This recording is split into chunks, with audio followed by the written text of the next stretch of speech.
ছোট ছোট ফুল হয়েছে। আসসালামু আলাইকুম। মাশাআল্লাহ কি সুন্দর বেলি ফুল ফুটেছে দেখেন, বিশাল সাইজের। আর এই যে দুষ্টু সাবাহাতের এখন হচ্ছে শুরু হয়ে গিয়েছে এই ফুলটা ছিঁড়ার জন্য, তাই না? আর দেখো এখানেও কত দুষ্টু দুষ্টু সাবাহাত হয়েছে একটা তোমার। ছোট ফুল ফুটেছে। ছোট ছোট ফুল, তার ছোট ছোট ফুল পছন্দ না, তার আবার বেশি বড় বড় ফুল পছন্দ। তাহলে তার ধরতে সুবিধা হয়, কচলাতে সুবিধা হয়, তাই না? তাই না আমার সোনামানিক? তুমি কি মামামের একটা সোনামানিক হইছো? দেখেছো ধনিয়া পাতা হয়েছে যে কত সুন্দর। এই ধনিয়া পাতাগুলো তো খাওয়া যাবে চাইলে। হ্যাঁ, আর আমাদের রক্ত বাড়বে এই ধনিয়া পাতাগুলোর জন্য। দেখেন গবেষক। সরি, লাল শাকে হবে রক্ত। নিচ থেকে বাজার দিয়ে গেল। এখানে হচ্ছে 15 দিনের বাজার আছে। আর কালকে আমি আবার কিছু হাতে করে নিয়ে এসেছিলাম, বেশি ভারী হয়ে যাবে দেখে সন্ধ্যায় আমি যেয়ে নিয়ে এসেছিলাম। তো দুষ্টুটার জন্য কিছু চিপস আছে, আর এই যে টুকটাক নিজের সংসারের জিনিসপত্র আর কি। তো এখানে 15 দিনের বাজার আছে। কয়েক বছর আগেও 1 মাসের বাজার করতে 3-4 হাজার টাকাই হয়ে যেত, আর এখন 15 দিনের বাজারেও 3-4 হাজার হয় না। আর এখানে আছে ডিম। তো সব মিলিয়ে এখানে 15 দিনের বাজার হবে।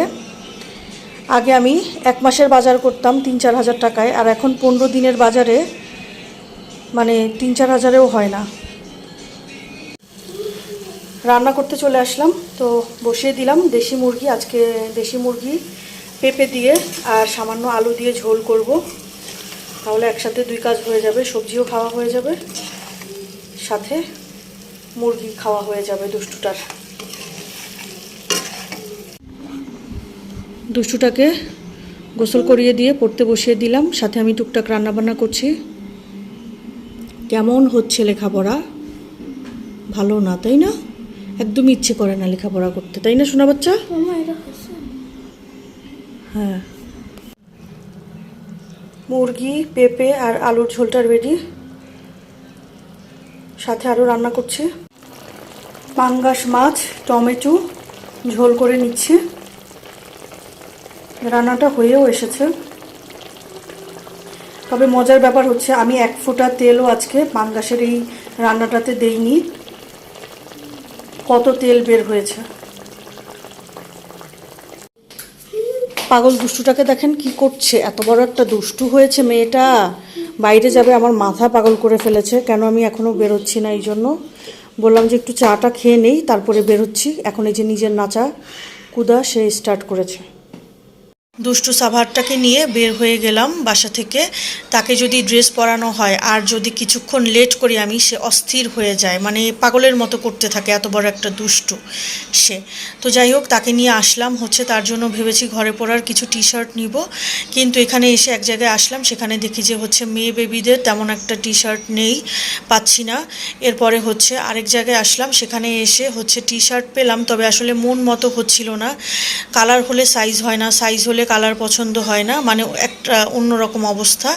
আর হচ্ছে ওনাদের যেই প্রোডাক্টগুলো এসেছিলো সেগুলো নাকি শেষ হয়ে গিয়েছে ঈদের আগে, হয়তো ঈদের আগের দিন বা ঈদের পরে ওনারা নতুন প্রোডাক্ট আনবে, কিন্তু বলতে পারছে না। তো যাই হোক, ওখানে কাজ শেষ করে সাবাত বলল, মাম্মাম বাইরে যেহেতু বের হয়েছে আমাকে কিছু একটা খাওয়াও। তো এখানে হচ্ছে একটা সাইডে স্ট্রিট ফুড বিক্রি করে, তো ওখানে আসলাম। তো হচ্ছে ওনাদের লুচি কাবাব দেখলাম, খেতে ভালো লাগবে না, এই জন্য খেলাম না।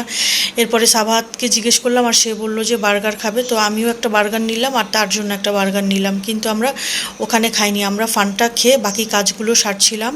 তো এখানে হচ্ছে একটু স্টেশনারি জিনিসপত্র লাগবে দুষ্টুটার জন্য, সেখানে এসেছি। এরপরে হচ্ছে ভিড় ভাট্টা দেখে দাঁড়িয়ে আছি মা মেয়ে। এই যে দুষ্টুটা দেখেন, দুষ্টুটা তার দুষ্টুমি চালিয়ে যাচ্ছে আর নিজের মনে একা একা খেলাই করছে। এরপরে হচ্ছে আমি চটপটি খাবো, আর একটু চিন্তা করলাম যে একটু চটপটি খাই, ঝাল ঝাল চটপটি, অনেক দিন হয়েছে খাই না। এরপরে বার্গারটাও নিয়ে আসলাম, আর এই দুষ্টু সাবাতকে নিয়ে বললাম যে চলো মাম্মাম একটু চটপটি খেয়ে নেই, তুমি একটু আমার সাথে বসে থেকো।